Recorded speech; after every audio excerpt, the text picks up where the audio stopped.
And welcome to the Postmodern Art Podcast, the podcast dedicated to giving artists who are wilding the world over the platform they deserve. I'm your host, Nathan Ragland, and today I have a dream of an interview for you.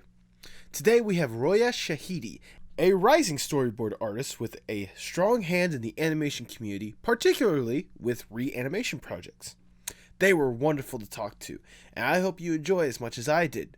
Make sure you support them in the links below, especially employers if you're looking for a talented artist for your animation project. If you enjoy the podcast, consider leaving a like or a 5-star review, or checking out the merch in the link below, with the recent Pride merch drop supporting LGBTQ+ charities.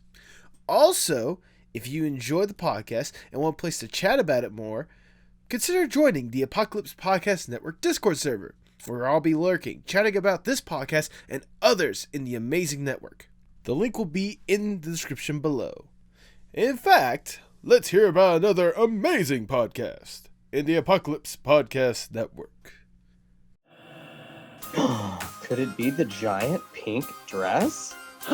You didn't like a Jimbo outfit? How dare you? I know. Hi, I'm Mijan. And I'm Nick. I like to call myself a semi-drag race expert. And I've never seen it before. So join us on our podcast, Whispering Hunties, every week for drag race expertise. And the exact opposite of that. Either way, it's a geeky. Subscribe wherever you get your podcasts. Oh, Okay.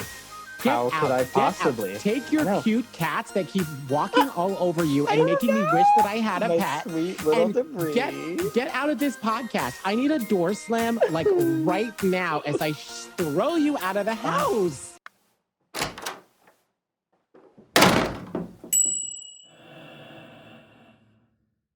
And now, without further ado, please enjoy the Postmodern Art Podcast. Here, just talk random stuff for a few seconds. Hi ho, wacky do. How's it going, fellow kids? I don't know. That's a great way to start it. All right, I think I got to a decent level. I mean, push comes to shove, I could turn it down a little bit. Shouldn't be too big of a deal. All right, cool. I definitely have to include that now as like the opening of the podcast or whatnot. Oh no. How you doing today? I am doing good. That's good to hear. All right.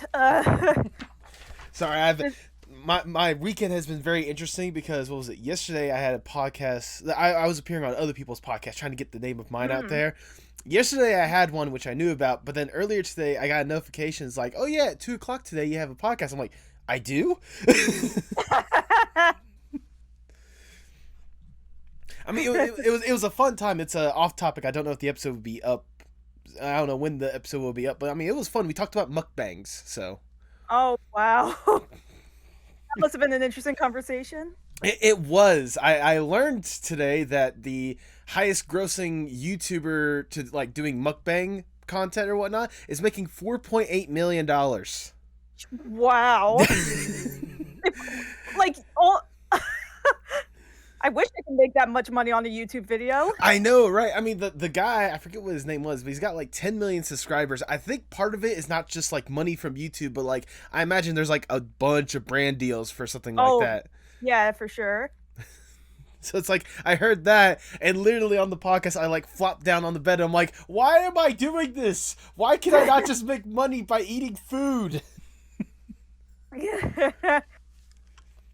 I think, like, for me, like, a reason, like, why I personally don't watch, like, mukbang videos is because of the eating ASMR. Yeah, no, there's that whole entire aspect of it that I'm not huge on. Me neither. Like, but speaking of ASMR, like, it's always like related to like mouth noises that just like make me so uncomfortable, especially when it's like whispering like mouth noises and it's like really close to your ears, just like ugh. It's like, hi, how you doing today? Things are going. That's why I don't like that kind of stuff. No, I don't blame you. I've only watched a couple of mukbangs, but I really watch it more or less for the like the comfort aspect of it, like, you know, when people are just like talking about stories and such, like if it's like a conversation, it's like a dinner, or like, you know, you're eating out, something like that, and you're just listening to whatever conversation is going on. That's what I appreciate about them. Yeah, I much prefer those rather than it's just like silence and then just eating. What was it? One of the people on that podcast said that they actually preferred the ASMR stuff, especially if it's like crunchy. So like if they were gonna do a mukbang themselves, they were just gonna get a whole bunch of KFC and just like crunch that. Oh boy. Yeah, it was an interesting conversation, but I was glad to have that conversation. I was able to find a way to weave art into it as well by talking about, you know, because, you know, we were talking about how mukbangs were like a trend or something like that, and I brought up the ever so beloved NFTs or whatnot. So talking about how that's a trend on its own. So yeah. That's like a whole other like bag of worms that I should think we should discuss here. Yes, definitely not. Yeah, okay, cool. By the way, while I was setting up for this this podcast, for this interview and whatnot, so you know how whenever you like send a friend, or like whenever you just start a conversation with someone, you can see like what other servers they're in or something like that? Yeah, and I saw that you are also in the Cars like Discord by Murray. I didn't realize that as well. The only reason why, the main reason why I joined is because I'm a huge fan of Marie Loom's like art and such, and like she's great. I would love to have her on the podcast at some point. So I thought that would be an opportunity, but no, I hop in and it's car stuff. No, that's what I was expecting that like all the way when I first like joined. Like I remember, I don't know if you've like heard of this, but like there was at one point there was like a they did a screening on Planes, the two Planes movies, right? And everybody was just like in the chat being like, "What the hell? Like, what's happening?" And also, we saw like a behind the scenes clip of like Cars, and every time you know who the director, Mr. John, shows up, they would made like a Cars cringe emote, and they would just like spam that every time he shows up on screen. It's amazing what people can do with the power of just, you know, memes, more or less, because let's be honest, that whole entire server is just a meme of its own. Oh yeah. And I'm pretty sure that like Maria and like Michael, who is also the who also created the server, like we're expecting that. Yeah, exactly. I mean, if they weren't expecting that, Marie wouldn't have just randomly opened up the server to everyone to join in. I mean, don't get me wrong, there are some good aspects of Cars, but that whole entire thing is just a meme of its own at the end of the day, thanks to the internet. Yeah, pretty much. All right, Roya, before we get started, I must ask the icebreaker question I ask for every single podcast. What is your most unpopular art opinion? Oh, boy. Yeah, that's a tough one. I'm hoping this is the toughest question so that every other question is easier in comparison. Yeah, that's honestly a good call. This is more so of a general thing, but all-nighters don't work. Okay. All-nighters, and also like I wish art schools weren't that expensive. Yeah, and like hard to get in. Honestly, yeah, and I get what you're talking about, but for those that might be curious, would you care to elaborate on that point a little bit? So, I never went to art school. Oh, okay. That's something to get out of the way, like right off the bat. I've never been to art school. I only went to community college for like school-related stuff, and only did a few art classes there. Okay. But other than that, I never went to art school. I always wanted to go to art school, but because of how like difficult it is to actually get in and how expensive it is, and like the risk of like student debt and all that, it didn't really appeal to me. Gotcha. I almost had a chance to get into Sheridan College through their illustration program, like, but because of how limited the international thing is, because it's a school in Canada, I wasn't able to make it. My sister did though. Huh. She was able to get in for industrial design, which is interesting. Yeah. That's still interesting nevertheless. But yeah, no, I can I can totally see how, people have like at least this like pedestal idea that they have to get to art school in order to like move on to wherever's next. But I mean, you could be an example for yourself of showcasing that, hey, that's not exactly the penultimate end all be all. Exactly. Plus, like, I've seen like so many different kinds of people who like didn't even go to art school like at all, or didn't even finish art school, and yet they were able to like get like really, really good jobs and like get good offers.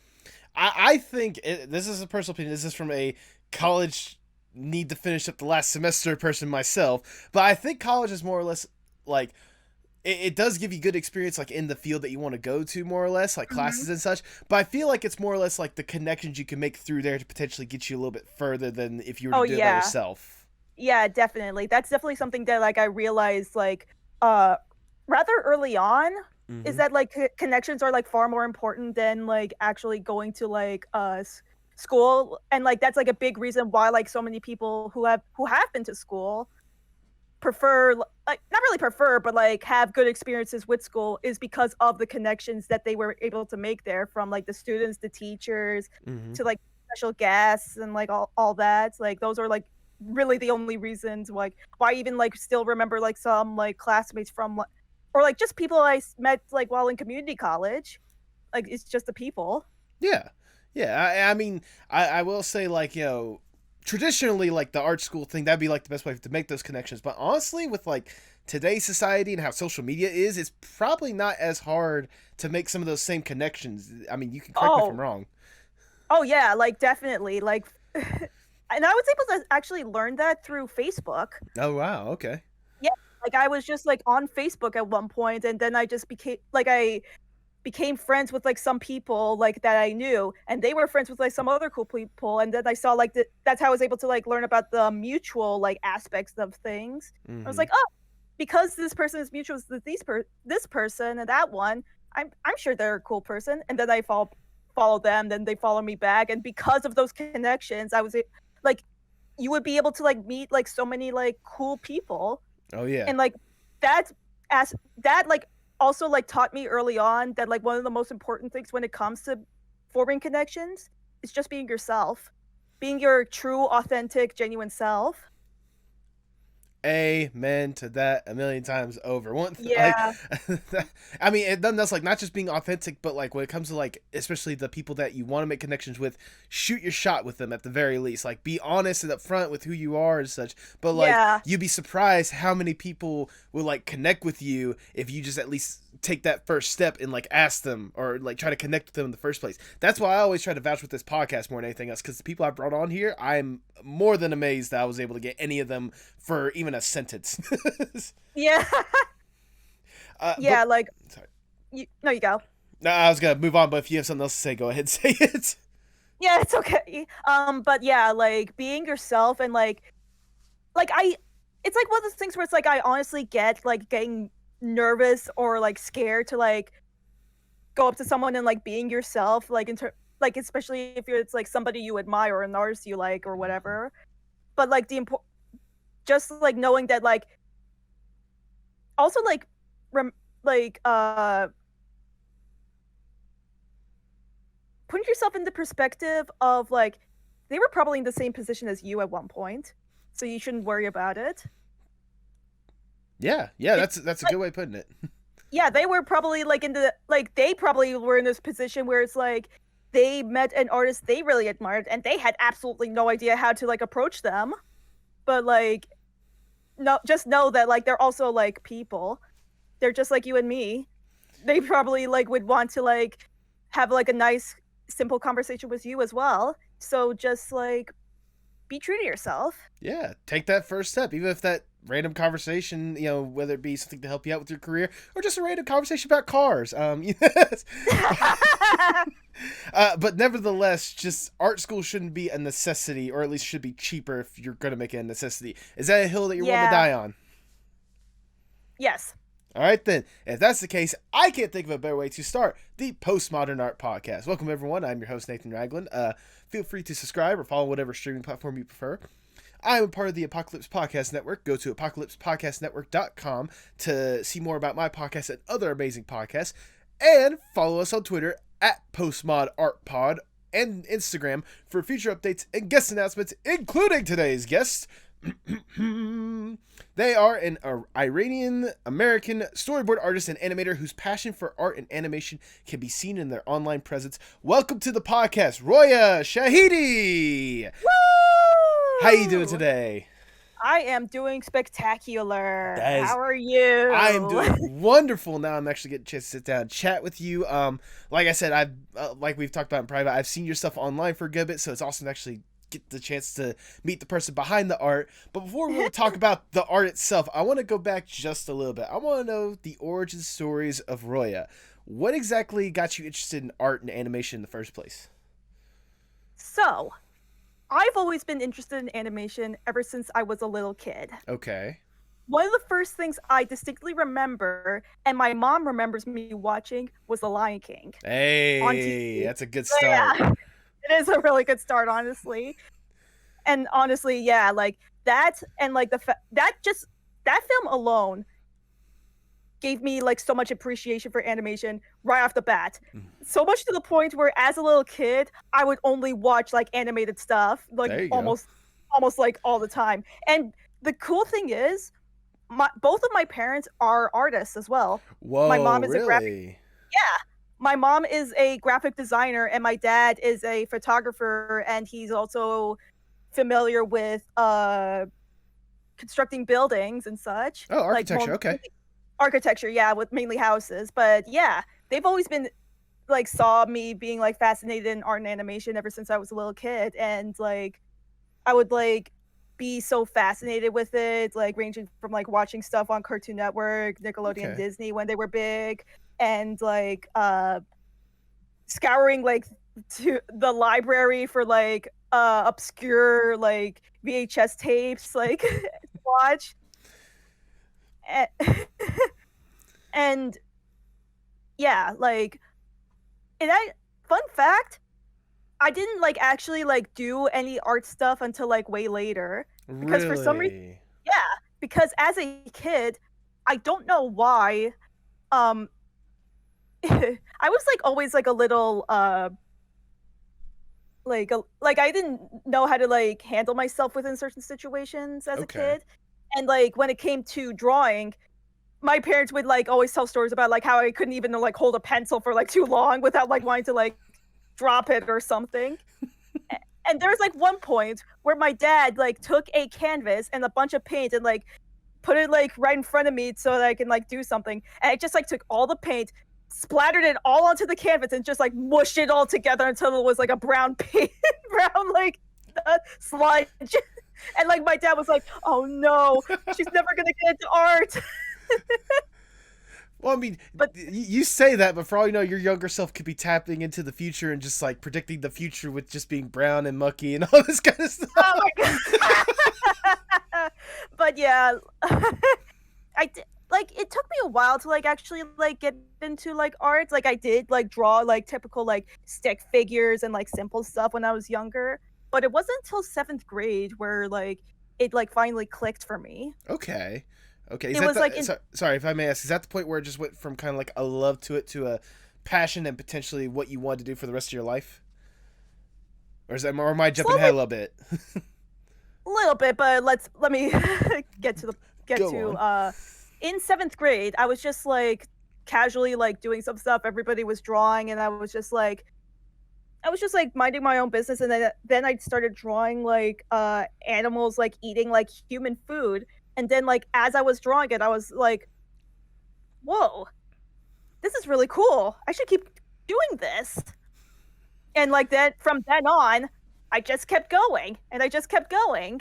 And like it got to the point where it was like I was really interested in like doing like art. And then I looked up on YouTube back in like 2008, and then I saw they were like there were just like younger artists like similar to me who were like drawing like stuff on like MS Paint and Windows Movie Maker and making like speed drawings. Back then they were called speed paints, like where they would take like unregistered Hypercam 2 and just like record themselves like drawing like on MS Paint on their mouse. And it was just like such an innocent like moment on YouTube that I just like struck a chord with me, and I just like wanted to like do it for myself. And Okay. since from then on, I just kept like drawing and drawing, posting stuff online, like wanting to like do like my own like from then like also creating my own characters, which most of them were like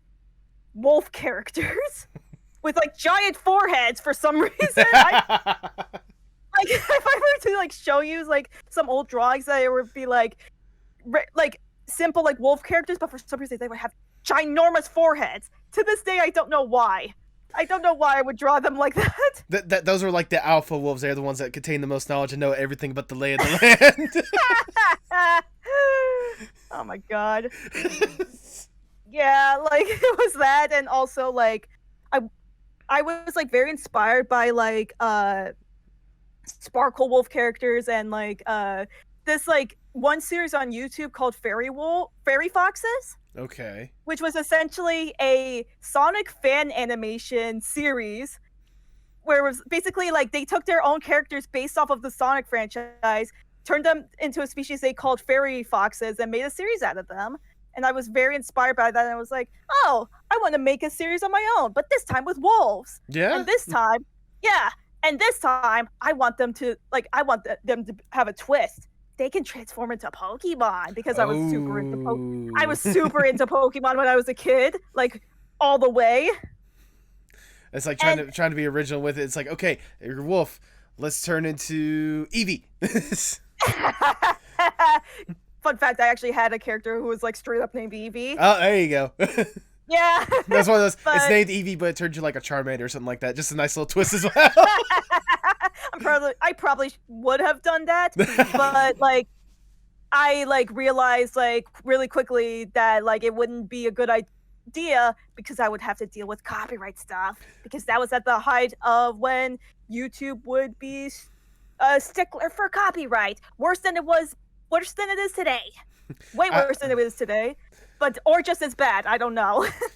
I mean, it depends on what creator you ask, because I'm sure some of them try to get away with more than they can, and YouTube is really hounding on them. But to each their own. To each their own. To each their own. Yeah, but yeah, and from that, I was like looking up some of my favorite artists on there, and then I saw that they had a DeviantArt account. Oh, okay. And then I was like not old enough. I was like 12 when I discovered DeviantArt. And then I was like, up until like I was able to like make an account, I would just like scroll through like so many like DeviantArt like accounts and just get like so inspired, like just like go on different artists' pages and like scroll through their artwork and just being more and more inspired to see their work. And then like from there, like basically like long story short, DeviantArt like helped me out a lot. Then like I migrated to Tumblr, which from there was like interesting to say the least. Yeah, knowing how weird of a beast Tumblr can be, I'll put that lightly. Yeah. Surprisingly, like I was never really that like popular, quote unquote, like at the time. Like I made some popular posts here and there, but they didn't really like it was rarely for my artwork. Gotcha. So like yeah, that was that. And then like at some point I then like migrated it to Twitter and Instagram, and from there it just became like really interesting with how like easier it was to connect with people. And how like just like the fact that like going to Twitter, the reason I became like so fascinated from Twitter was because of a webcomic artist called GGDG, who you may like be familiar with the webcomic Cucumber Quest. Oh, okay. Yeah. Okay. From her Tumblr, I was able to find her on Twitter, and then I was just like saw her tweets, and she just like sometimes would like tweet like the most like nonsensical stuff like related to like Mario or like video games, or just like I did this thing today, or something like that. It's just like being so casual and just like I'm just doing my own thing. That made me like very inspired to just be like, Twitter seems fun. And like being myself, like, and I just want to be myself, like that would be nice. And from there, like I just like became very fascinated with Twitter, and like even like with even if like I would just like do stuff where it's like sometimes I would post my art, sometimes I would just like tweet the most like random stuff, and like you know how it is with online stuff. Sometimes your shit posts get more popular than like your artwork. I've seen both the posts you're talking about and the post critiquing that post that you're talking about as well. Yeah. It's the internet is a unique beast, in order to say the least, especially when it comes to Twitter as well. But yeah. But back to what I was gonna say before. So I assume like stumbling onto like DeviantArt and stuff like that, was that kind of a moment where it just kind of clicked for you, to where it went just from like a love for this kind of stuff to like I could actually make this my career, more or less? That by itself took a while to do, because like I like thankfully, because of how like supportive my family was when it came to art, even like with like family members who like weren't necessarily artists, like really like I only had like one like family member who was like, oh, you should become a doctor, like, but like not really in a malicious way, but more so in like a loving way, where it's like, oh, you should become a doctor, like, and all that. But like like that like never really like went through, because like they like my mom and dad like knew that like they like just like helped me like figure out like on my own what I wanted to do with my artwork as a career. Okay. Like they sort of more or less like supported that little creative drive that you had. Yes, 100%. Both for me and my sister, who's also an artist. There you go. And yeah, and I didn't like discover like the like art school until like I was like actually like browsing around through DeviantArt. Fun fact, there was a point where I was like really into Homestuck. Okay. And I saw Hey, and I saw there's no shame in that. This is a no shame podcast. You love what you love, and Homestuck is a thing. Anyways. Yeah, I was into Homestuck for like quite a bit, like when it was like relatively popular. Right. And then like I was like just browsing through like DeviantArt, and then I just saw someone like who did Homestuck fan art, and I was just like, oh cool, their work is really nice. I like went through their page, I looked through their stuff, and then I saw that they went to a college called SVA. It's like, SVA, what is that? And then I looked into it, and then I discovered that like you can like actually like go into a school for art and like make something, like make some like it'll help you like perpetuate yourself into a career. Yeah. Which is something that I found very interesting. And like from there, I discovered that you can like get into the animation industry, which that's like really struck a chord with me, especially with like how much I loved animation as a kid, and like how much I always want to like I was always like a storyteller in a way, and like I always like making characters, I always like telling stories, like I always liked wanting to like create my own stories so that they can like become like animated stuff, more or less, whether through my own or through like another means. Because before I actually wanted to become an artist, when I was younger, I either wanted to become a movie director, like a live action movie director, or a animal caretaker. Oh, quite the dichotomy, but okay. Yeah. Yeah, because I was very into Animal Planet when I was a little kid. That's a good inspiration, if nothing else. It's always wonderful to see like how they take care of animals more than anything else, or how they showcase animals. Showcase animals, and also like that like also like made me like very interested in like animal facts, which like also like kind of ties into like how like animals are like very like big in like any animated stuff or like art in general. and like that by itself can like lead to like so many like inspiring stuff. Oh yeah, I can only imagine. Yeah, and through that, like I was able to like find like so many different artists who like not only like were going to school for animation, but Mm. also like through we're also like working in like animation. Okay. And even like I've even had cases where it's like there were I there were even cases where I became friends with like a couple of people who like eventually like through their own means, whether like surprisingly mainly through like fan art of shows that they like, they were able to like get into the industry. Oh, that's incredible more than anything else. I mean, Yeah. I've seen the stories out there. What was it? What was that one? There was one artist that, or there was one person that eventually got an animated show, but like before they were making Invader Zim fan art. Do you remember what that artist was, or am I just thinking Uh, randomly? I think I may know who you're talking about, but like I'm not entirely sure, but like that wouldn't Right. surprise me like in the slightest. Right. Like Right. that like somebody like the artist that I'm thinking of, they did Steven Universe fan art and they were able to get into the show. Oh wow, that's yeah. That Yeah. you gotta love a story like that. That's a good that's a good story if nothing else. Yeah, that was very like amazing to see, especially since like I was able to just like casually chat with them like on Twitter, like over like video games for a bit. And that's like one of the great things about like social media is Oh yeah. that like as long as you're like true to yourself and like you're just like being nice to everybody and all that, you never know who you may meet. You never know who you may like casually like have a conversation with. Oh yeah. And yeah, but like anyways, uh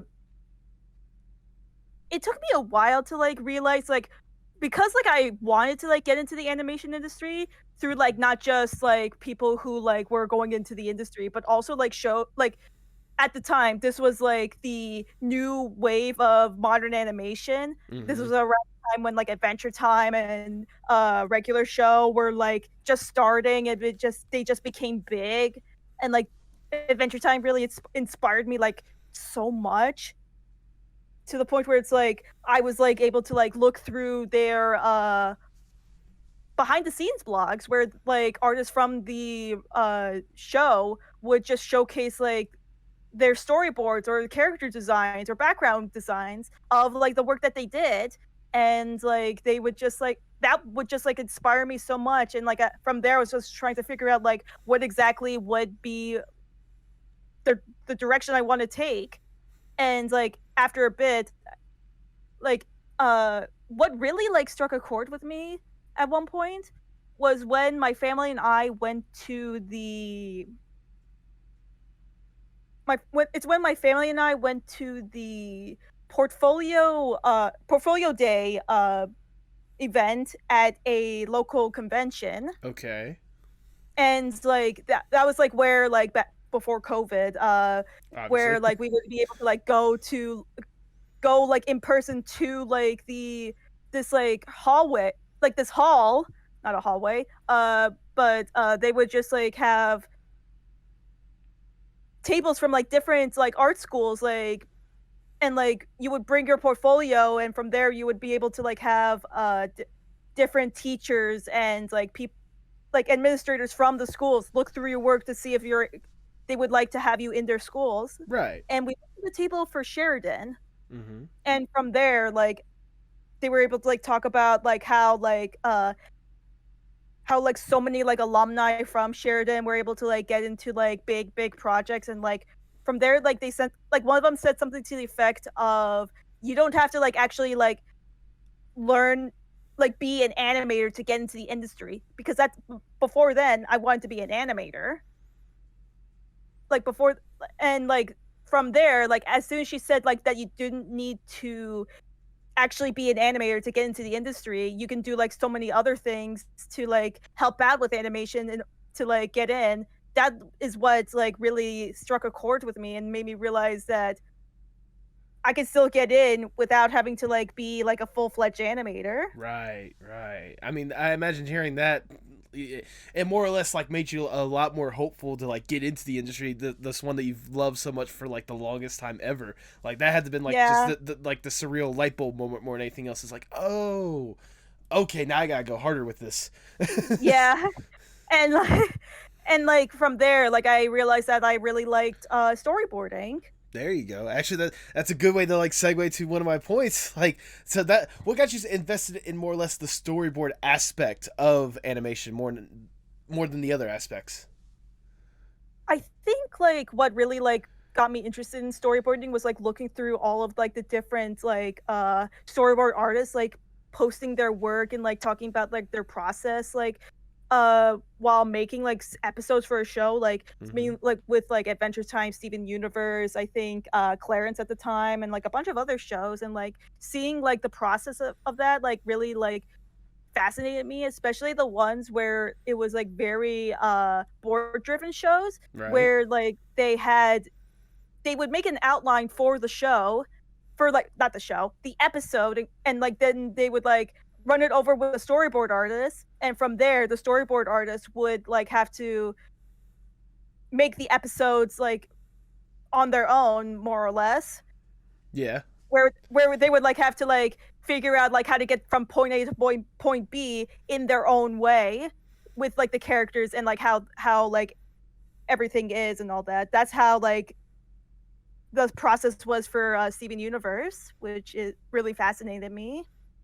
Oh yeah, no, I mean it's always interesting it always amazes me when it comes to like animation or just films in general when like the storyboard like people don't really give that, they don't give it the roses, they don't give it the credit they deserve, when in reality it's probably one of the more essential parts of animation or any sort of filmmaking as a whole, because if you don't have like a clear vision of what you're trying to go for, how can all the other pieces fall into place? Yeah, exactly. And also like how like so many like how like collaborative like animation is as a whole. Like that like really fascinated me, and like how the people like who are able to like make it not only just like a good experience like working with each other, but like being able to like put their all into like the movie, the TV episode, the special, even for video games too. Like oh yeah, how like they would like come all together to like create this like piece of media that will be like showcased towards the like to everybody around the world. And like that really like fascinated me. And like I realized that like with my like how like I like draw and like how I want to make stories and all that, that storyboarding really like struck a chord with me. okay. I keep saying that all the time. Hey, don't worry. Don't be ashamed about repeating yourself several times over. There are times where I'll say like and such over and over. And I'm sure if you have a drinking game, people will probably die from alcohol poisoning by 30-minute point. So don't stress about repeating yourself. But no, I mean, I totally get what you're talking about. I mean, for those that are curious about your style, if you're watching the video version, I mean, your icon basically illustrates that. Like that's more or less like your more prominent style. And I think when it comes to like storyboarding, more or less, like it's easy to see how that could be kind of more or less ideal when it comes to like getting the initial vision out there for the animators to base everything else on. Yeah, that's exactly what it is. And like speaking of my icon, it actually took like quite a while to like find the style to draw myself. Really? Yeah, it took me quite a while to like get to that point, because like for like the longest time I was like trying to like focus like really hard on like trying to be as like atomically accurate as possible, which like is impossible. Yeah. Especially for my style, like it's like as much as I would love to like be the type of person to like draw in like many different styles and have like beautiful forms of like senses of anatomy and everything, I like it's hard.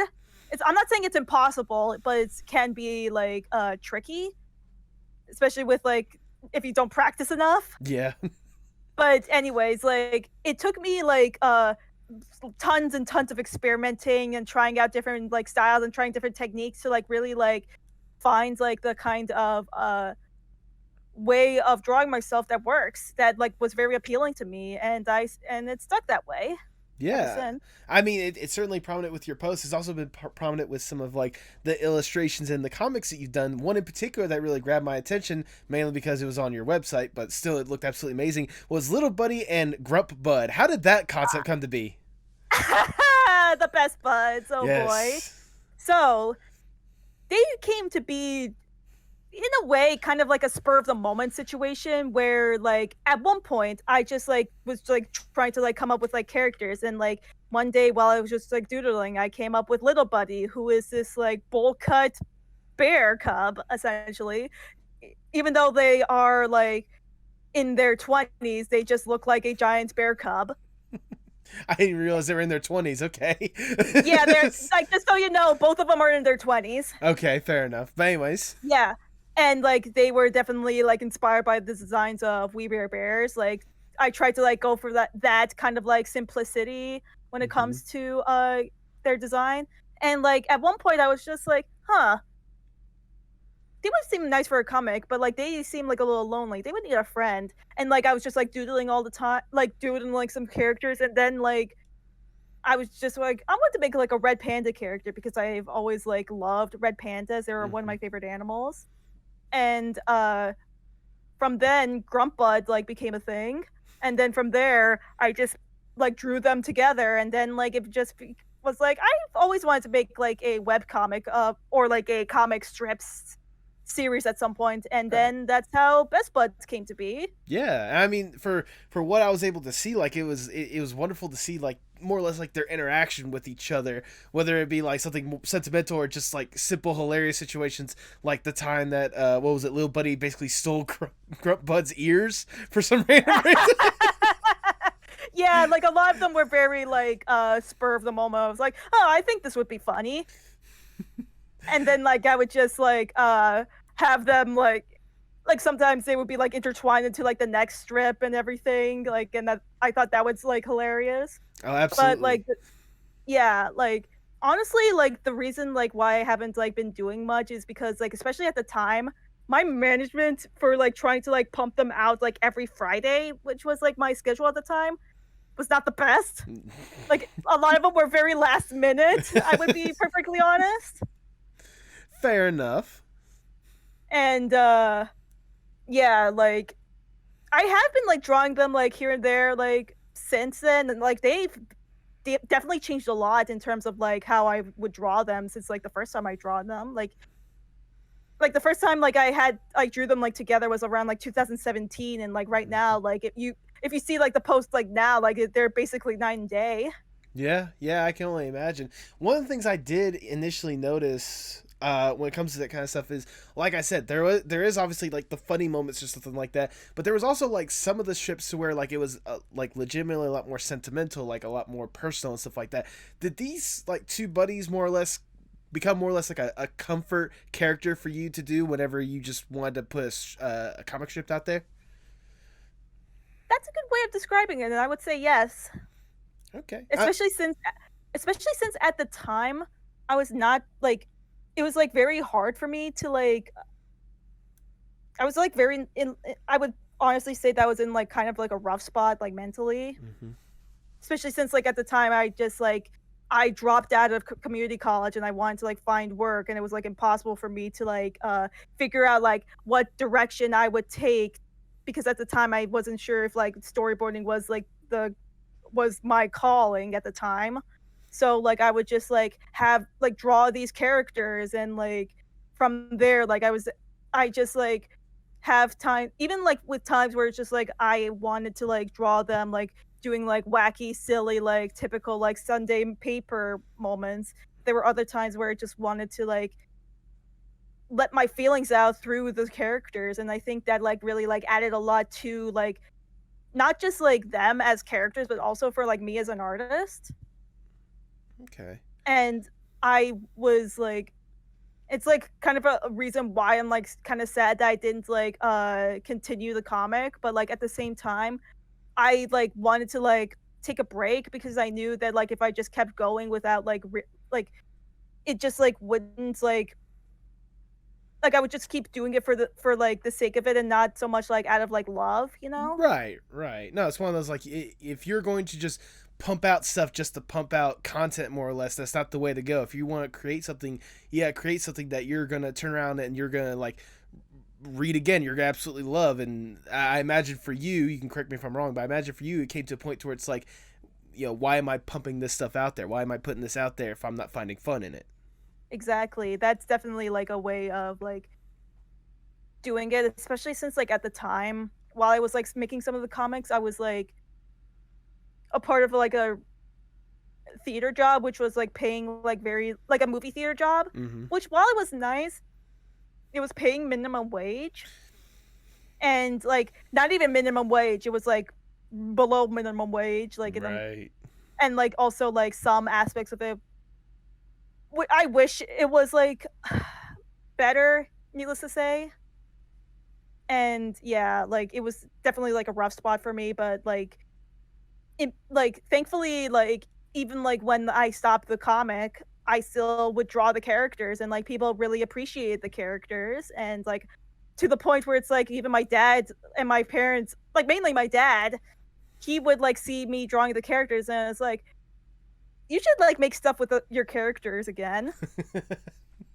And like it was like, I would love to make a plushie, help you make a plushie out of like a character. Yeah, like and I definitely want to make a plushie out of like Little Buddy for sure, because they are absolutely like they're perfect for the occasion, more or less. Yeah, like they would like absolutely like become like marketable plushies. Okay, thank God you made the meme, because I was about to do it myself. I had a feeling, so like I went ahead. That's great. I was gonna say, if not for a marketable plushie, if you do decide to make pins, I'm gonna get some and I'm gonna try to add it to this little corkboard right here. So there you go. You got that to potentially look forward to. Yeah, for sure. Like I'm also definitely going to like make pins of them. Like it's like one of those things where it's like I say like, oh, I want to make stuff, but it's like sometimes I'm not in like the right mental space to like actually like figure out like designs for said products. Right. Because like it can be one of those things where it's like, oh, I have so many ideas and everything, and it's like when like you actually like want to sit down and like draw it, and I was like, I got nothing. Yeah, no, I can only imagine that. One of the things I did also want to bring up with these two is, at least in one of the strips, I've noticed that they at least showcase like their pride. Like they showcase, what was it? One of them is, correct me if I'm wrong, one of them is agender, and one of them is pansexual. Yeah. One of the strips. How important was it for you to have that kind of representation in this strip? It just came with it, like, because especially at the time where it's like I was like trying to figure out like my own like sexuality and gender, because like I wasn't really like I like knew around that time I was like, I had this like thought in my head where it's like, I'm not 100% female, but I don't know how to describe it. Because this was before I knew about like being non-binary and everything. Right. And like from that, like I like just like felt more comfortable having like any of my characters like essentially like be like very queer in a sense, where like they would just not be like, they would be either genderless or non-binary, or like they would not be straight, or like they would just like be themselves without having to like be like very typical like I don't know. It's like from that it just like became like naturally with like the buds, where it's like Little Buddy like became like ace and agender, and with like Grump Bud they became non-binary and pan, which like from like Grump Bud, I like really felt like I connected with them because they're like very emotional, and like they are very it can be hard for them to like figure out their emotions, needless to say. Okay. And that's how I've always felt with like Grump Bud. And it's like one of those things where it's like, even though like Little Buddy and Grump Bud aren't their actual names, but like I just couldn't figure out like what else to name them, so I just left it at that for a bit. Okay. And I don't know how else to change it. Needless to say, I'm sure we'll wrap around to that at some point. at some point, yeah. But for now, like, yeah, they are. It just became like natural for me, and like from then on, I would just like have like many of my other characters be like not straight, No, not that's not cis or straight. There you go. That's fair. I at least wanted to ask that because I mean, for people that again are watching the video version, like I said, they can look at your icon and they see that you definitely wear your pride proudly. I know how important it was for you to have that in just like your strips or like in your daily art or whatnot. And I figured, part of Pride Month, I wanted to at least ask that. But like you said before, like these are like your comfort characters. I can only imagine how much of yourself you've put into these characters and in your art in general. Yeah, definitely. I really appreciate that, honestly. Hey, no problem. It's I'm one of those people to where I want people to like truly be as much of themselves as possible, and especially when situations like this where like they have a way to express themselves and let them be as close to themselves as possible. That makes me happy more than anything else. That's why I do this podcast, because I get to talk to these people on a weekly basis, and like whenever I'm like, I'm sure you probably noticed this, but like when people are talking about something that they're passionate about or something that they're comfortable with, they get like that tunnel vision, more or less. To where it's like they just want to talk about nothing but what's going on, like what they're passionate about, like let them truly be them. That I get a kick out of that more than anything else. So if I can find a way to like let people be themselves at the end of the day, I'm all for it. Oh yeah, definitely. Absolutely. It's always the best, especially like hearing from like both perspectives of like you being in the zone and you're like somebody like or whoever you're talking to being in that zone. Oh yes, absolutely. Goodness. Well, I mean, speaking of, well, not even really in the zone. I'm horrible with transitions at times. But again, we talked about some of the art that you've personally created and such. But how about something that you've had a personal hand in? And that's with a lot of these reanimation projects that I've seen you participate in one aspect or another. How'd you figure out about the reanimation process in the first place? So the very first one that I've discovered, like while like browsing through Tumblr, was the Sailor Moon Reanimated. I think it was like under a different name. It was like Sailor Moon Makeup, I think it's called, or something. Animation Makeup. I don't really recall, but it was like basically like it was like one of those things where it's like they took an episode of the Geek dub of Sailor Moon. This was way before the Viz dub. And they took the episode where like the scouts were having like a rough patch, let's just say, like trying to get like one of the characters back, but and from that they had it so that every single scene, like every single cut is like turned into a segment, and each segment is given to a different animator and they put their own twist on it. And it was very interesting to watch and like to see the process being like made on the spot, where it's like I would just see like scenes out of context from like the different animators, and they would just like showcase like the work that they did from either from work in progress or like the finished product that they created. And like when the time came and I was able to see it all come together, it was very, very fascinating to see. And then like some time went on and I saw like a bunch of other like people like do like something similar with like the Super Mario Brothers Super Show, that and Steven Universe, like, and a bunch of other things. And I was like, I should do one of my own things. And like at some points, like I like was thinking back to like those like episodes in anime where it's like basically like the fourth wall, like animation making an animation kind of episodes, if you recall, where it's like they would like go behind the scenes about the animation process and like do stuff like that. And then I remembered the Kirby anime episode, and from that I was like discussing it with a friend who like she like has a scene in the in like the Reanimated. We were discussing it and like it got to the point where it's like I decided to like turn it into a full-fledged project. And it was like I looked through so many different like of the Google Docs for like the project to see how they did it. And like from there I announced it, and then from there it just like spiraled into something way, way, way bigger than I anticipated. Way bigger than I anticipated. Oh, I can only imagine. But sorry, the part that surprised me is I'm surprised that you were the one that like went forth and like decided to like lead this charge. I knew you were like one of the leads for it, doing my research and such for it, but I didn't realize that was like born and bred from like your idea. And then I can only imagine how surreal it must have been for you to like have this idea, go forth with it, thinking, "Oh, I'll probably get some people." And like you said, I'm interested to know how far down it spiraled. So I'm gonna say this up front. Mm-hmm.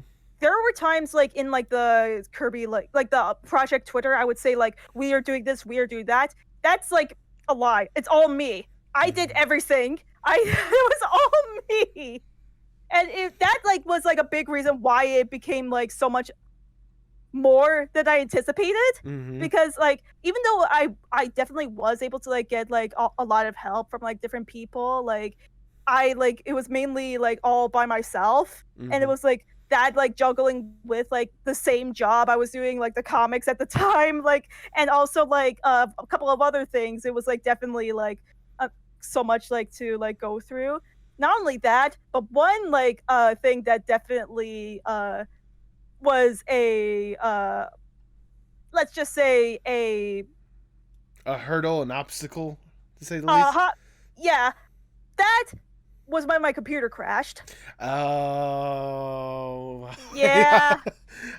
Rest in peace. I'm sorry. I know the pain. I know the pain. Yeah, I'm using the computer that crashed, but like thankfully like I was able to get my like stuff, but they were all corrupted. But thankfully Google like Gmail was able to save me because I had the Gmail of like the project of like the scenes that I was given so far still on hand, and I was able to save the project. Woo! Yeah. Thank you, our Google overlords. Anyways. But yeah, definitely that definitely helped, and like the process of like editing everything and like making sure that like the scenes like came out nice, and like dealing with like so many people, like and like sometimes I would have cases where I would accidentally send the same scene to like 2 different people. And like I would also say right off the bat, if you ever want to like, if like anybody who listens to this wants to make their own reanimated project, start with something short, start with something small. Don't start with like a 20+ minute episode of a show. Take it from me. Start small, please. Start with like maybe a Disney short if they don't sue you to living oblivion, you know? Yeah. Also, like when it comes to that kind of stuff, be on the lookout for like stuff that won't like have you dealing with copyright like people or copyright like bots. Because even like what like I'm gonna skip ahead for a little bit, like when the project came out and like it became like relatively big on YouTube, I've had to deal with a lot of like copyright stuff, and it was a pain in the butt, needless to say. I can only imagine, because it's one of those like, you know, for a lot of projects out there that are out there in the world, you know, animation can only take you, well, there's all sorts of like legal stuff to people try to protect the project or try to protect their property, more or less. So I can only imagine how much of a nightmare it must have been for you to go for a Kirby animated series and try to reanimate that. Reanimate the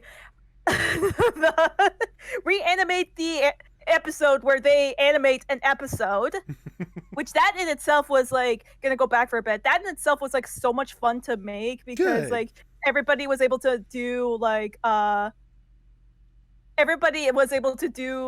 their own like nods and like Easter eggs and everything. Like so I would say like some of them were like a little bit like too much for like a Kirby thing. I will say that like honestly like I should have like been able to like handle it like a lot better than I did. Like yeah, I will say that like even with like some of the big stuff, I am like a little disappointed with like how like I handle things, and I wish I was able to like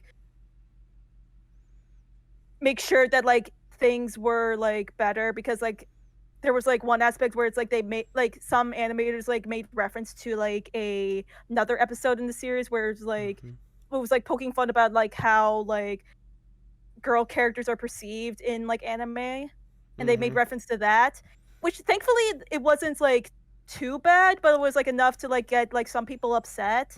Right. Like, and like I like made like a statement saying like, yeah, like this wasn't essentially saying, yeah, this wasn't great and we apologize for it.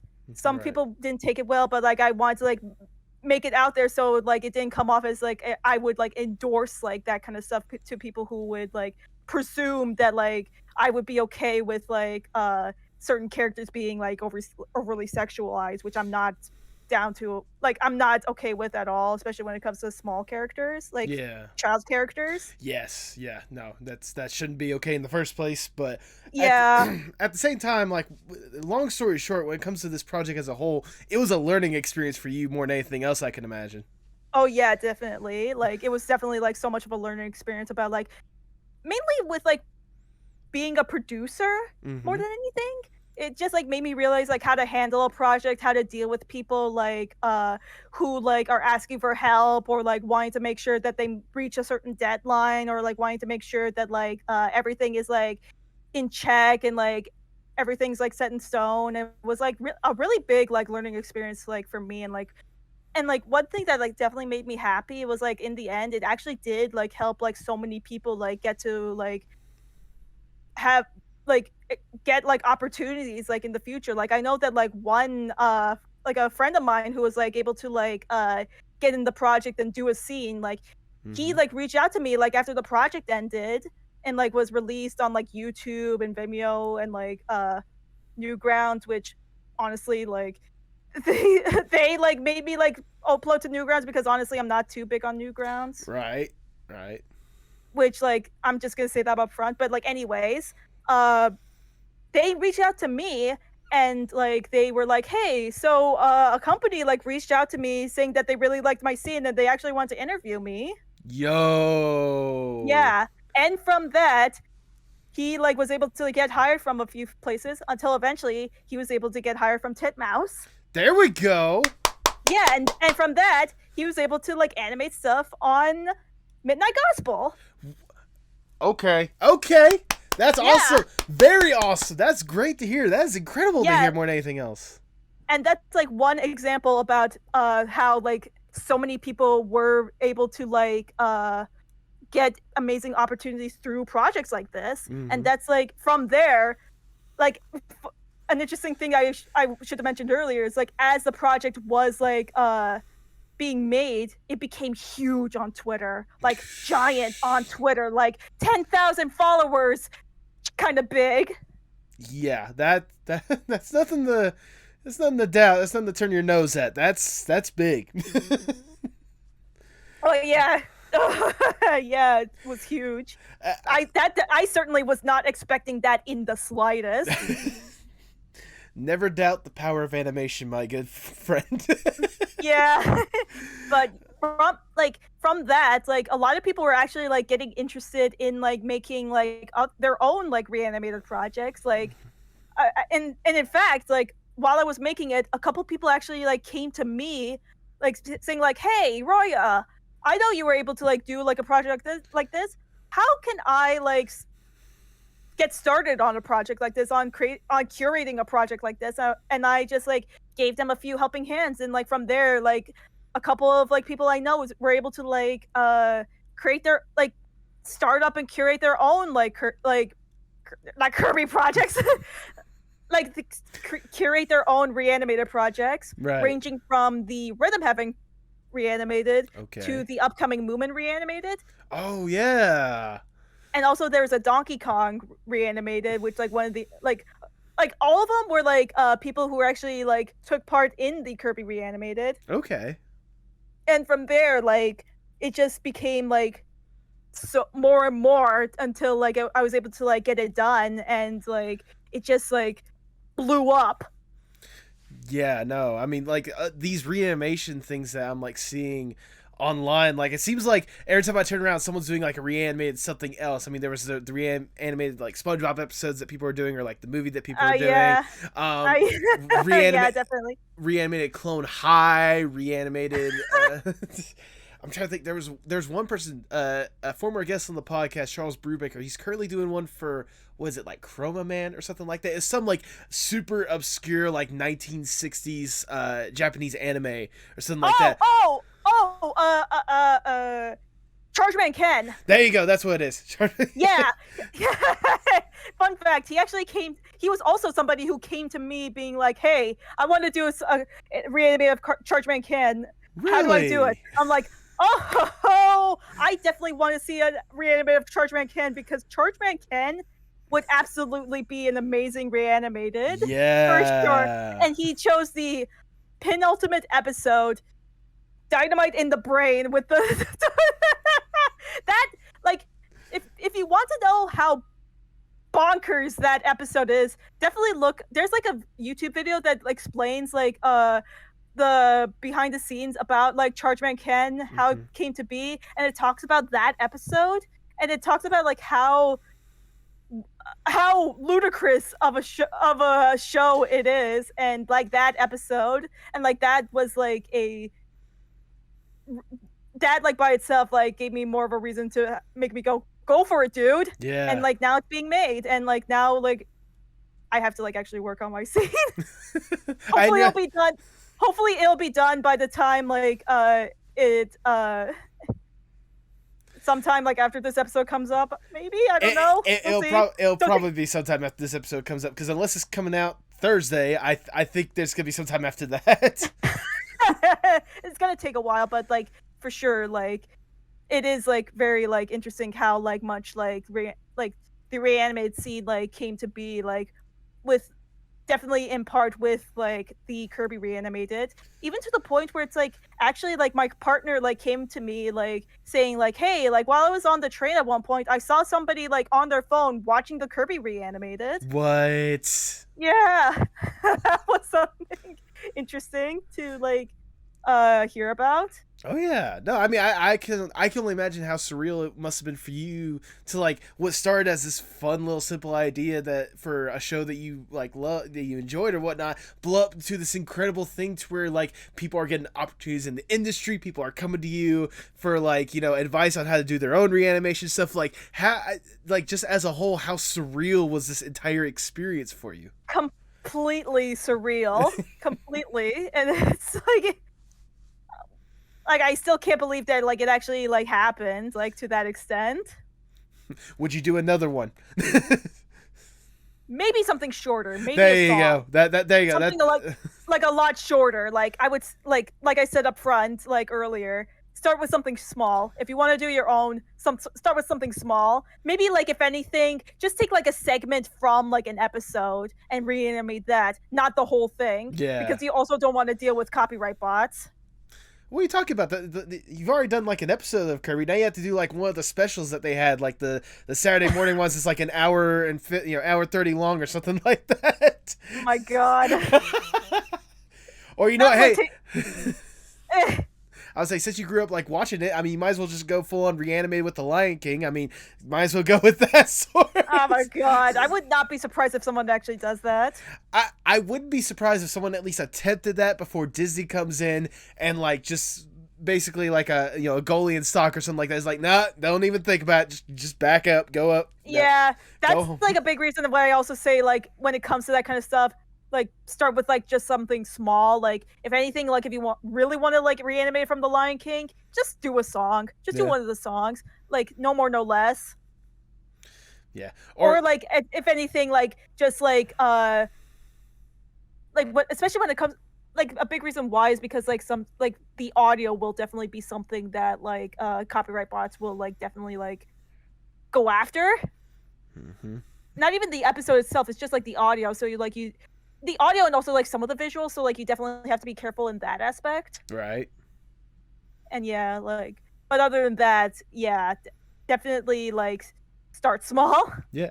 I was gonna say, or I mean, in a interesting way to make it come somewhat full circle, do like reanimations of like online like YouTube animations other people have done. Oh, like, Yeah. Like what was it? Like what was it? One of the ones that I've been seeing that I'm hotly anticipating is someone's already doing like a Has-Been Hotel Reanimated. Which, oh my god. yes. I what's funny is someone I've actually had on the podcast. One second. They did that. They did these or whatnot. Magpie Raven Blackford. She actually did like a little clip for that reanimation, which is ironic because she actually worked on the original animation too.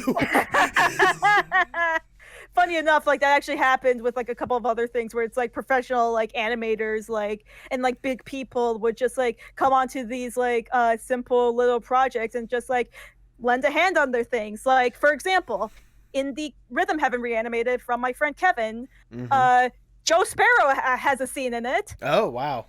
Yeah, Joe Sparrow, who like not only is an amazing comic artist and animator, he's also an award-winning characters designer for Amphibia.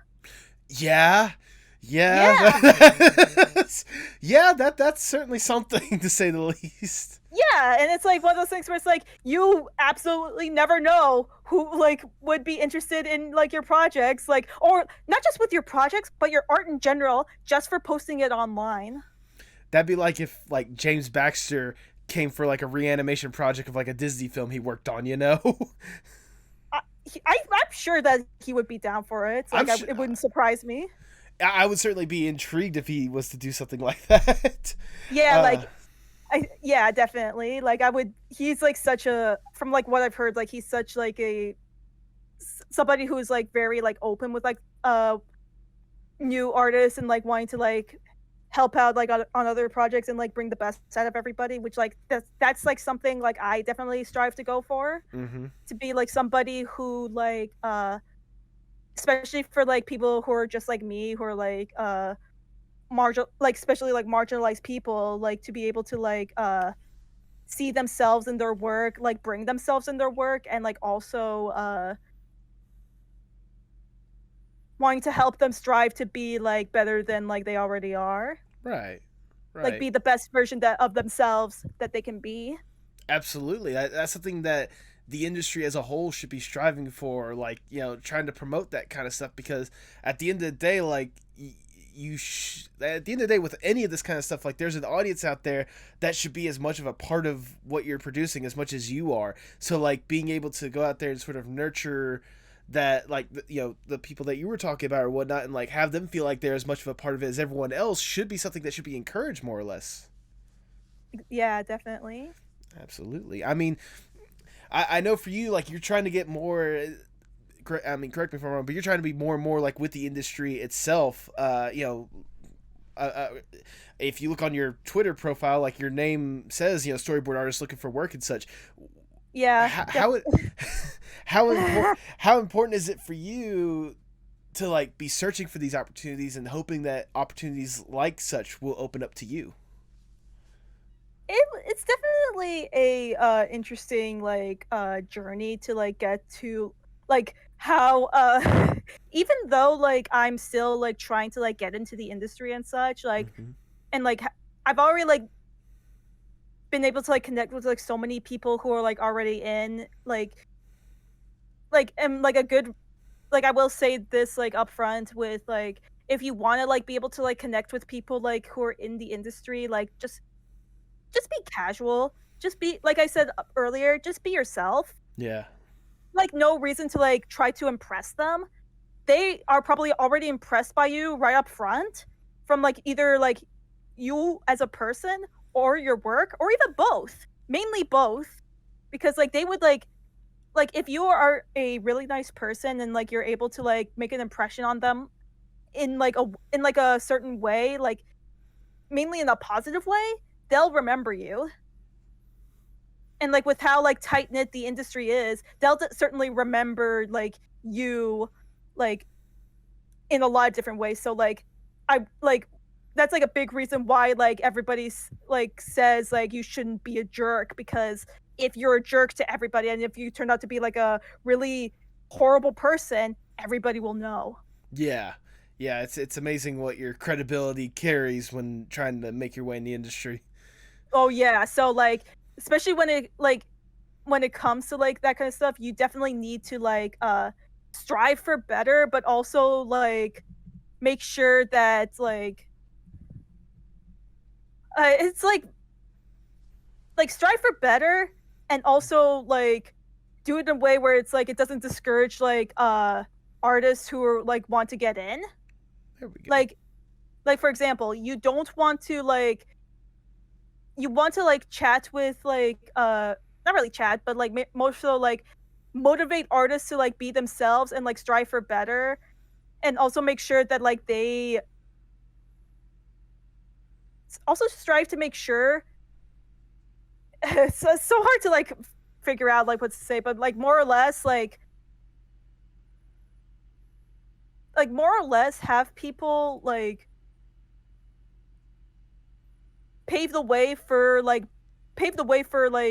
better in every aspect. Okay. Not so much with like not just with like artists who like are of marginalized backgrounds, to be able to like be able to like hold like tell their stories and like wanting to like express themselves in their own unique ways, but also to like have like things from within the industry to be able to like get those opportunities to happen in the first place. Mm-hmm. I mean, that's something that the industry as a whole should be striving for, I guess. Yeah, definitely. And like I want to be able to like, if not like be the catalyst for it, just be like a stepping stone for like those opportunities to happen. There you go. That's it's always a good thought, if nothing else, because I mean it's one of those. I mean, you can correct me if I'm wrong thinking this, like, you know. Actually, I don't even know what I was gonna say. Oh no, it's wonderful. It's a wonderful thought, nevertheless, and I appreciate you giving your input on that kind of interesting stuff. I can imagine for some people it's probably hard to be out there and open with that kind of stuff, more or less. So yeah, it's definitely something that like took me a while to like really like embrace. Get to and embrace. Yeah, because like I will say that like imposter syndrome is definitely like within all of us. It's kind of sus. Yeah. No, I'm joking. But no. But in all seriousness, no. Imposter syndrome is definitely something that we all struggle with here and there. Yeah, like even like I was even like dealing with imposter syndrome the other day. So it's like it's something that like will like it's like not necessarily going to go away, which is like sad to say, but it's like something where it's like you have to like remind yourself of like the reasons why you're like taking the path that you're taking.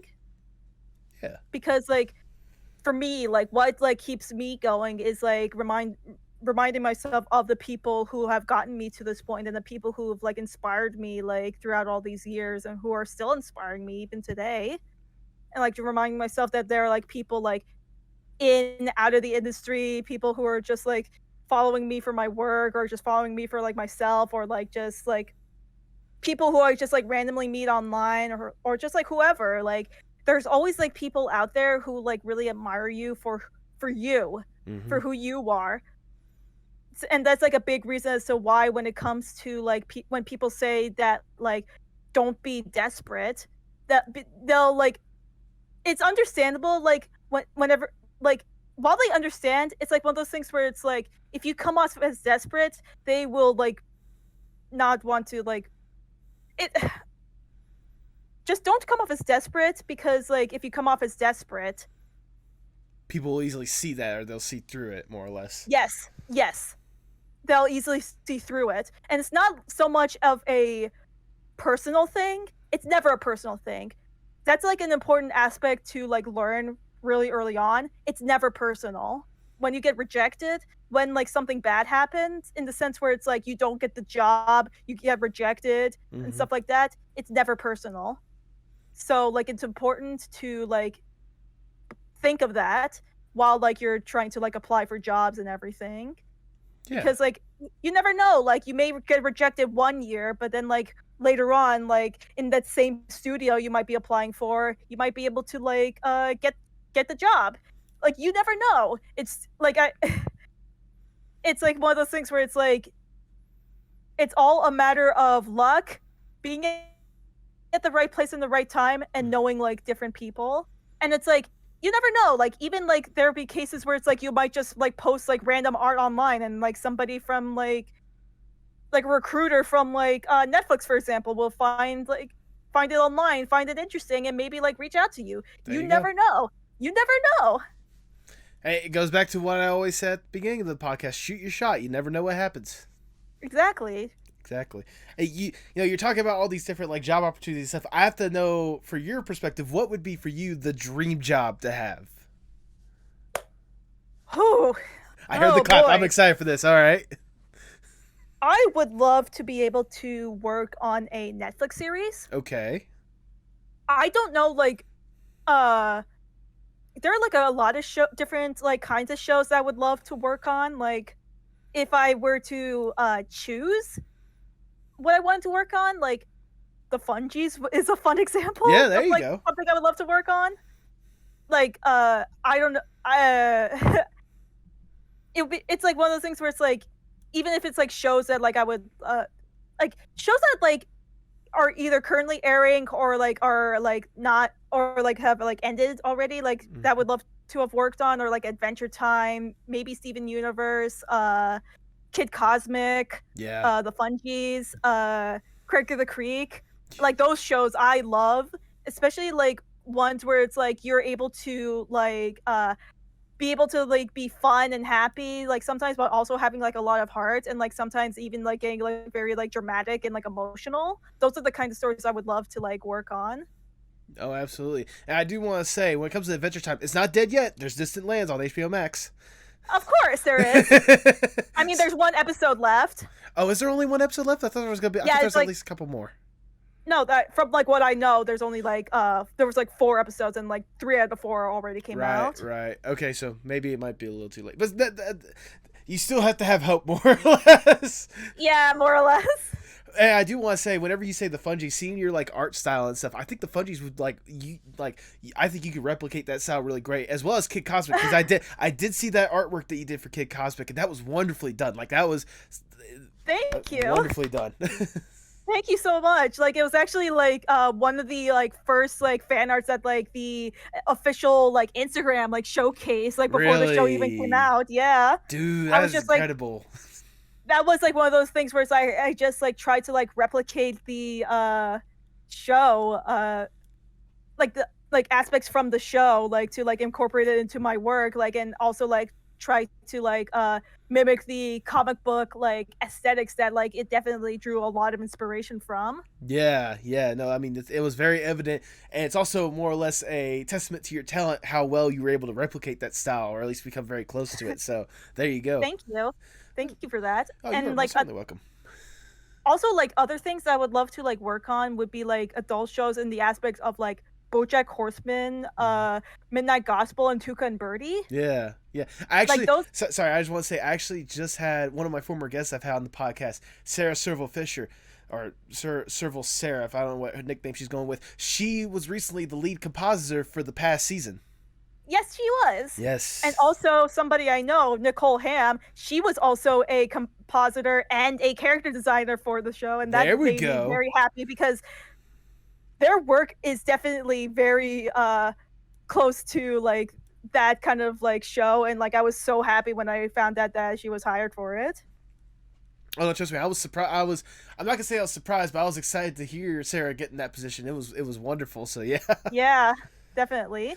But yes, but working on like those kind of like adult shows like that is something else that you would love to eventually maybe have your hand in someday. Someday, yeah, for sure. Like, if maybe like at one point, like I would love to like work on shows like that, and maybe like make my own, because like I do have like some stories that I would love to like create into, like, if anything, maybe like a mini series, like, or like just like definitely like make like something to like, especially stuff that like revolve around my Iranian heritage, because I definitely want to like strive for like bringing more of that like culture into the forefront, without it being like which unfortunately it is like mainly like shown in like a very like stereotypical lens. Right. And like I want to be able to like break that mold, so that like for example, like something that like family members would like see and like would watch and like see themselves or like people that they know in those stories, which like is like a big reason why I love it. Like when like for example in Adventure Time, like Lady Rainicorn would speak Korean. Mm, Or like a character would speak Norwegian or like Swedish or like a different language altogether, right. like with little to no subtitles. And like that just like made me like very happy to like hear. And because like I can just like imagine like myself and like people that I know like having like not just like my like Iranian culture but also like their own cultures like being like incorporated into the work in a very like nice subtle way, you know? Mm-hmm. No, I mean that's always, it's something good to at least aspire for, kind of that inclusion more or less, to like, especially with how, like you said, how it's perceived in the media a lot these days, trying to break that mold of what it was before and show the true culture of it at the end of the day. Yeah, because there's so much to like Iranian culture that like it's just like not like showcased enough in the Mm-hmm. sense where it's like more like natural and more like how it is, to the point where it's like outside of animation, like if you like it's nearly impossible to even learn like the language of Farsi, like to the point where it's like if you look at Duolingo, do like if you like apps like Duolingo, there's no indication of Farsi or Persian anywhere. Only Really? Arabic. Yeah. Like that's how uh, like that's like a personal pet peeve for me because Right. it's like one of those things where it's like kind of like a side note, but like because I've had like difficulties with language because of my autism when I was Okay. younger. Because like if you guys don't know, I am like neurodivergent with like autism and like ADD, Okay. ADHD, which is like something that like it's important to like talk about Mm-hmm. because like there's like this huge stigma against autism, like which is like very unfortunate. And I want and like that's also something that I want to be able to like break with like my work Right. and like and like also like have everybody else like break that stigma. But anyways, because like I had language difficulties as a kid, I was not able to like speak both Farsi and English. Like Mm-hmm. I was not able to like be like bilingual. So I only had to like learn English because was born in America and I was a first generation Iranian American. So that happened. Yeah.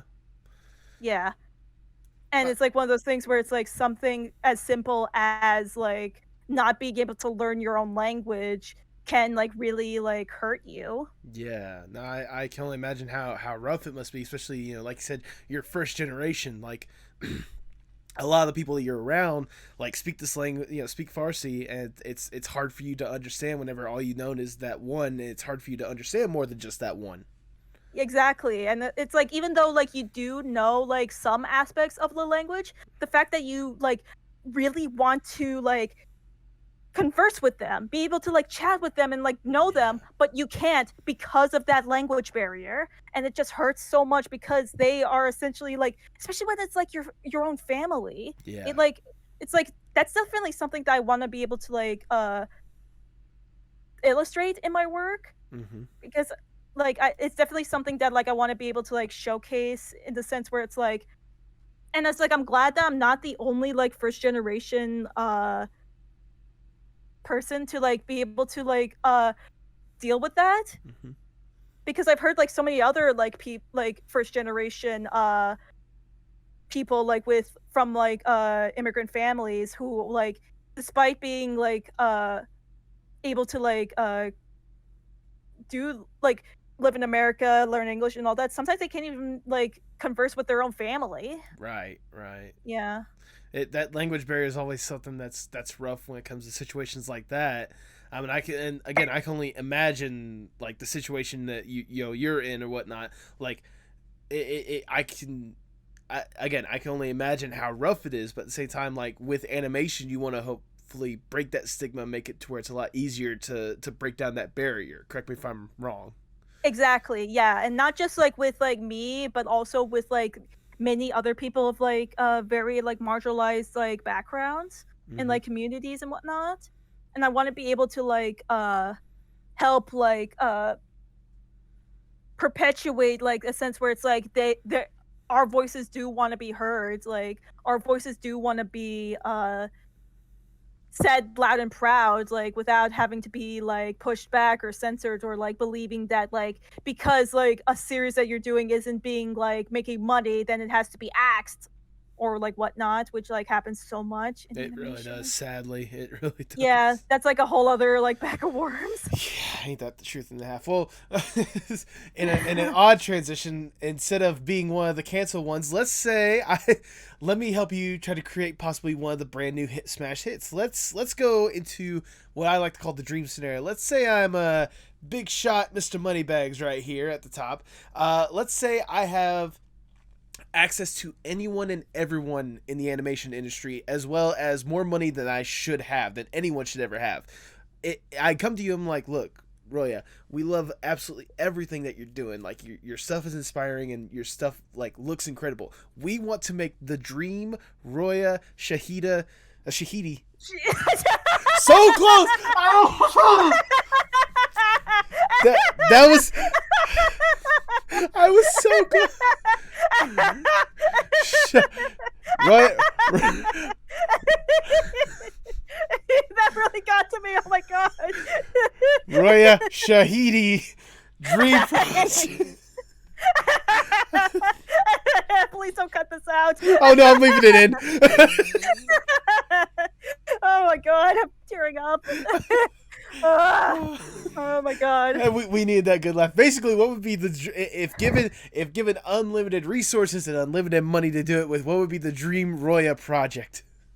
Oh god. I would love to make a series with my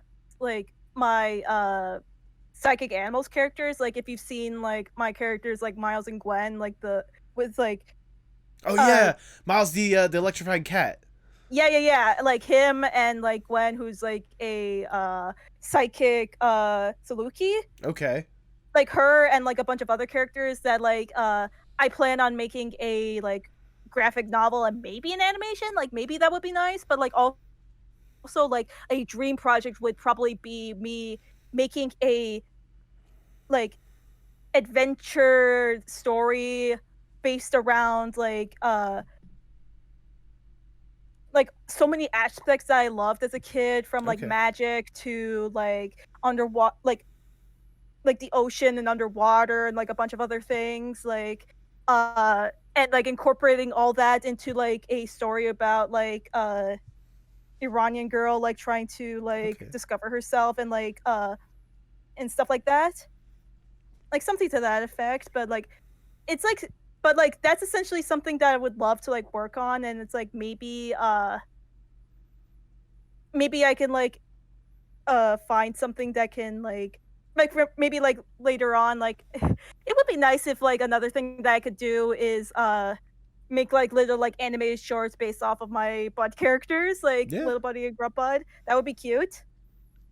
And I would love to be able to one like dream thing that I would love for it to happen is like if I made like a short or a or like an intro, like a series or whatever, or something like that. And I can like get like one of my favorites, like animation studios, like the Line Animation, who did like animation for Gorillas, and also the a lot of like music videos and whatnot, like for a bunch of things. Like they are like one of my favorite like animation studios, and I would love to like be able to like have them like incorporate like my characters into their work. Nice. Like maybe like a little like intro for like the graphic novel or something like that. That would be amazing. I mean, hey, like I said, I'm big shot Mr. Moneybags here. I have all, I can get you anyone, and I can spend however much money I need to make it happen. So all that stuff you just said, done. You got it. Everything you ever wanted. Well, sadly, I could hire.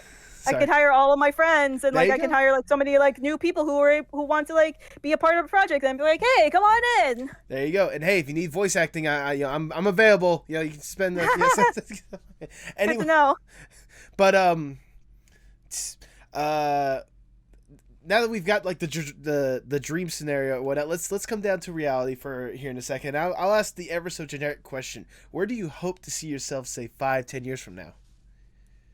in California with like some people that like I love to hang out with, and like all my friends and whatnot.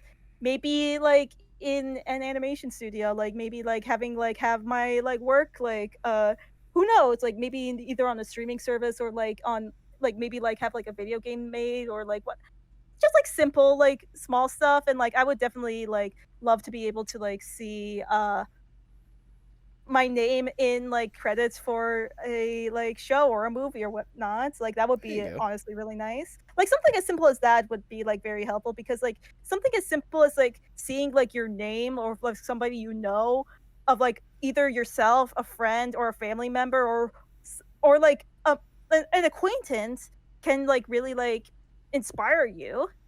Oh yeah, no, trust me. I was gonna say from personal experience, like like I said with the voice acting thing, like being able to see my name in like the credits of like an animated thing that I was able to lend my voice to was like super surreal to me. So I can only imagine, Oh like, yeah. I can only imagine for like you, like being able to look at something that looks absolutely gorgeous and knowing, like, seeing your name up there, knowing you had a hand in help creating that. I can only imagine Yeah. that would be like just the short term dream more than anything else. Definitely. And like something like I should like mention like up front is like I've had a situation where it's like me, my family, and I, we went to the theater to see Kubo and the Two Strings. Mm-hmm. And like we all, it was like a, it's such an amazing like experience to see like stop motion like animation in the big screen. I'll Oh say yeah. that like right right up front. But afterwards, when we like left the theater, my cousin like looked at me and said like, I can definitely see you working on a project like this. I can definitely see your names in credits like for like projects like this. And like everybody in my family agreed, and that made me super happy. That's sweet. That's really sweet Yeah. if nothing else. That's great to hear. Yeah. I sincerely, from the bottom of my heart, hope you get those opportunities one day. I Thank really you. do. Well, as we're winding down the interview, I just have one last question that I want to ask. Obviously, like, you're fully invested in art at this point, art, animation. Like, there's no way anyone's gonna take you away from this kind of stuff. How important is art, not just for you, but for the world as a whole? Extremely important. Like people like would say that like art isn't meaningful, art isn't everything. Well, if art wasn't meaningful, how are we talking in this conversation right now? How are we able to like be in this Discord call right now? Even like with like technology, even with like the glass that you're a glass of water you're drinking right now, somebody who is like creative in one aspect or another was able to create it. Yeah. So think of that what you will. I mean, that's certainly a way of looking at, the glass half full in that scenario. So, Yeah, it's like basically everything like around you is like more or less created through art one way or another. Even if it's like something like a lot of like scientific stuff, even if it's like not traditionally art related, it's like created in like its own way, mhm. let's just say. I mean, So like so that like that's to say that like art is like extremely important. I personally can't think of a better way to word it. So there we go. So Roy, that's all the questions I have. I've already showered you with some praise, but I'm gonna shower you with some more because it's my podcast. I do what I want. Um, no, but like I said, I first discovered you on Twitter and such, and your presence on there alone is absolutely great. Whether it be something as amazing as like your Kid Cosmic art, like legit fan art, to something as simple as like a derpy little photo of you like sitting, or derpy little like drawing of you that you personally do, like your icon or whatnot. It's always your presence is always welcome. But on top of that, now that I've actually had a chance to like sit down and talk and like hear your story and such, it's absolutely incredible and it's absolutely inspiring. I hope to some, and I'm glad that you were as open and out there as you are with you as an artist and such, and you as a person in general. I sincerely hope that more people get to see and recognize that authenticity that you showcase more than anything else. And I'm going to be one of thousands at this point, and hopefully millions in the future, that's going to be rooting for you every single step of the way as we see you make that climb and get those opportunities, because you deserve them and then some. So thank you for what you do, and thank you for taking time to sit down and chat. Thank you so much. I really appreciate it. Absolutely. For those who don't know, go ahead and plug yourself for the people at home. Hi, everybody. My name is Roya Shahidi. I am mainly rstream12 on Twitter and Instagram, and maybe at one point I'll also like be like delving into Twitch stuff. Okay. Yeah, keep me on the loop on that one.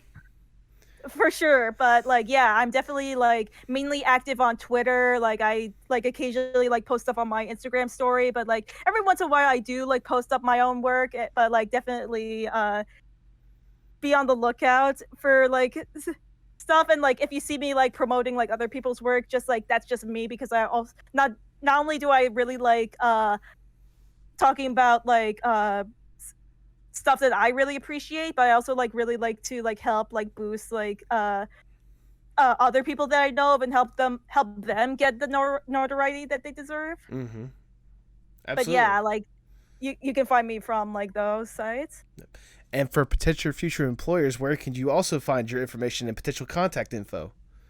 You can contact me on royashahidi12@gmail.com if you want to contact me. And I also have a LinkedIn, which is also Roya Shahidi, so that you can maybe like contact me from there. And you also have a website for your portfolio?